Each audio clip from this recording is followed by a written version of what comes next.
네, 2021년도 우리 사회의 홈리스, 노숙인 실태조사 결과가 나왔습니다. 자, 2016년과 2021년 5년마다 조사를 해서 비교를 하는데 한 20% 줄었죠. 쪽방 주민을 포함하면 그래도 한 17, 18% 줄었네요. 네.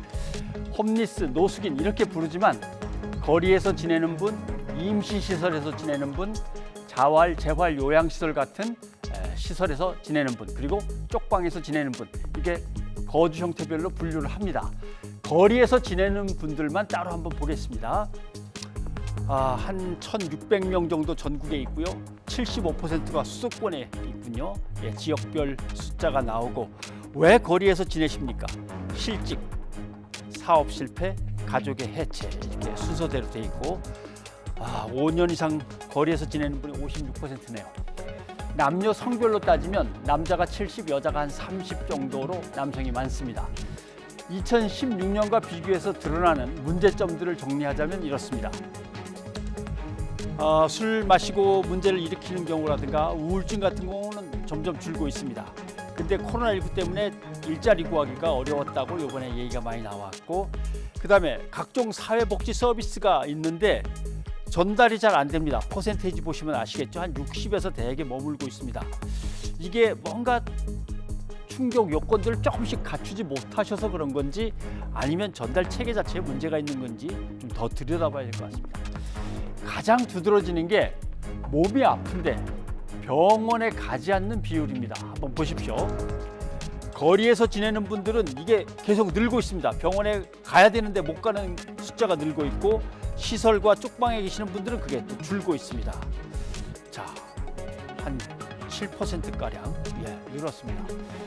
거리에서 노숙 생활을 하면 몸이 아플 때 빨리 병원, 의원에 가봐야 되는데 왜 줄었을까? 정부 자료를 살펴보는데 숫자만 나오지 이유가 들어있지 않습니다. 보시면 전국의 노숙인 진료시설 한 300곳 가까이 되는데 보건소가 많습니다. 병원 의원급이 있고, 광역시인데도 불구하고 종합병원급이 없는 곳도 있습니다.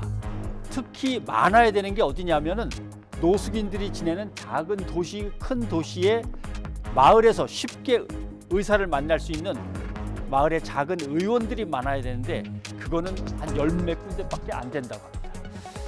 마침 어제 홈리스 행동이라는 노숙자 단체에서 인수위원회에 요구안을 제출했는데 거기에 뭔가 설명이 좀 들어있어서 요약을 해봤습니다.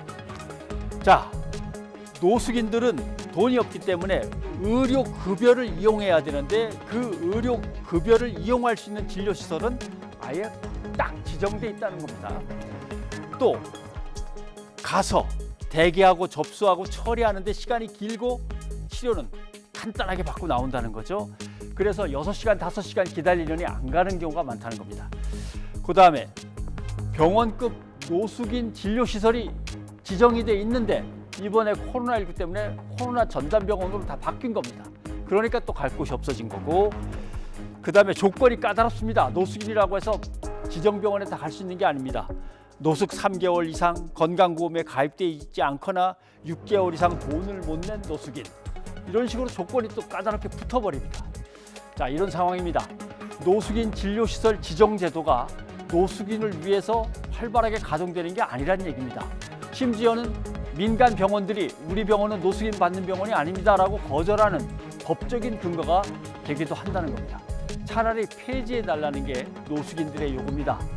잘 좀 살펴봐야겠습니다. 변상욱의 앵커 리포터였습니다.